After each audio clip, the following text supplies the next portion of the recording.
Radio Plays is like a staged podcast.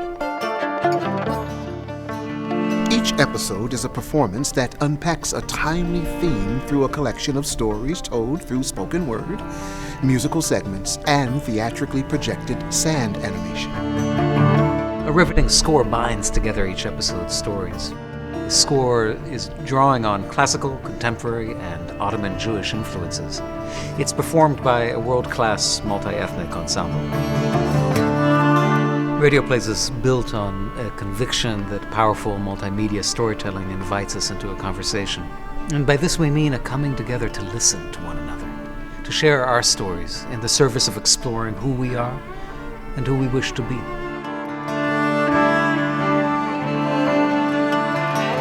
That's why each Radio Plays episode culminates with a community conversation. We believe that when these stories are coupled with well-crafted questions, fueled by genuine curiosity and inviting honesty, dignity, and aliveness, there is more possibility for generous listening and the willingness to be vulnerable. To be surprised, to not have quick, easy answers, to hit pause on assumptions, to probe ambiguity.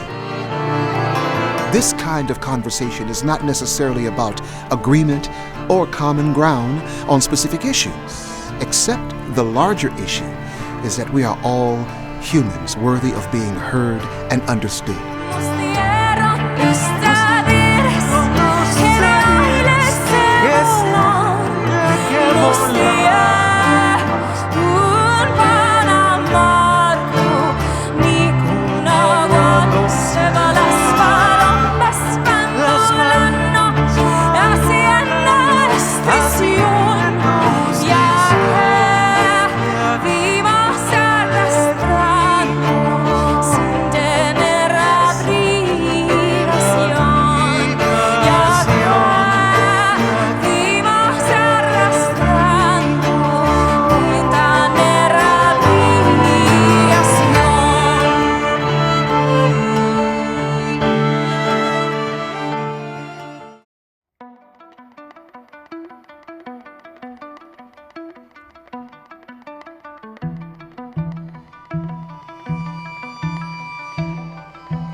The young man on the train watches what he assumes is a woman of some means.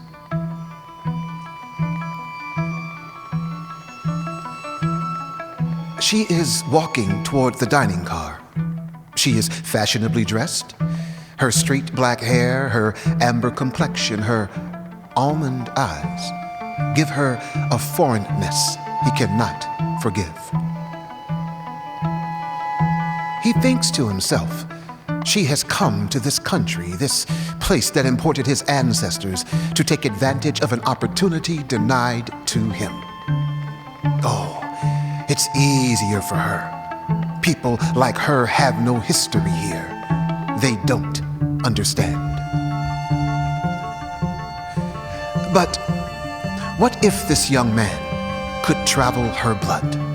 See her great-great-grandfather as a young man, with strong back and the stench of poverty tattooed in his skin, coming to San Francisco from southern China, desperate to feed his family. Would the young man on the train see something of himself in that young man from China? Would he perhaps think differently of her?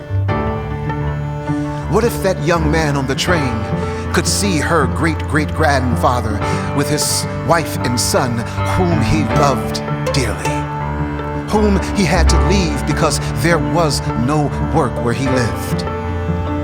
What if the young man on the train could see the two of them scraping together and borrowing everything they could to send him an ocean away, to blow holes in granite mountains and lay tracks of steel? These two, they grew up in good Jewish families in the city of Salonika, crossroads of the Ottoman Empire. Both learned French from La Alliance Française. They were French enough to work in León, Spanish enough to pass through Mexico, Jewish enough to wait, shouldn't Jewish be enough? But these two, they were not enough for many New York Jews. To them, they were incomprehensible. Their Yiddish was Spanish. Their coffee was Turkish. They played a strange game with checkers and dice. They smoked Arab water pipes. To these New York Jews, these Ladino-speaking Turks were foreign enough to threaten the hard-earned whiteness of the Jews who already had been welcomed into white.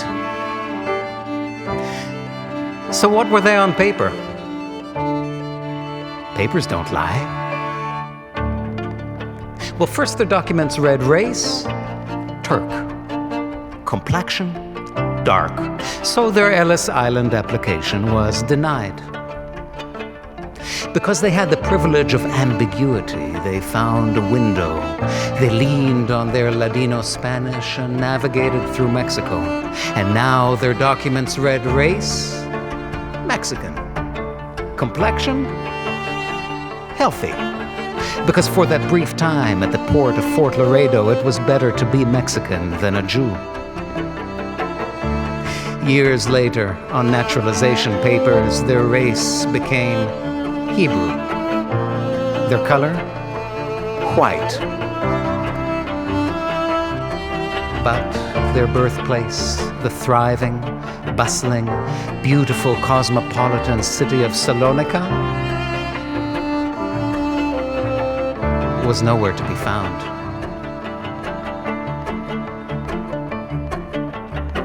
Salonika.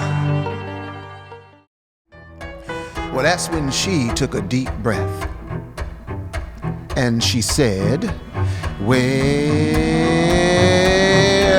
a Jew, white, Irish, Haitian, Dominican, African, Asian, Mexican, Puerto, Nigeria, Brazilian's what I am.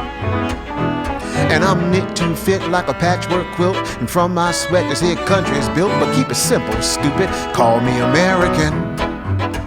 Well, you can just call me American. You can just call me American. Though sometimes I ain't quite sure just what that means.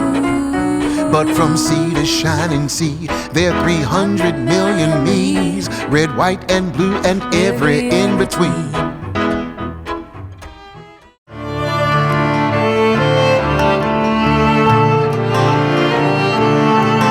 We created radio plays as a way of addressing racial, social, and political tensions.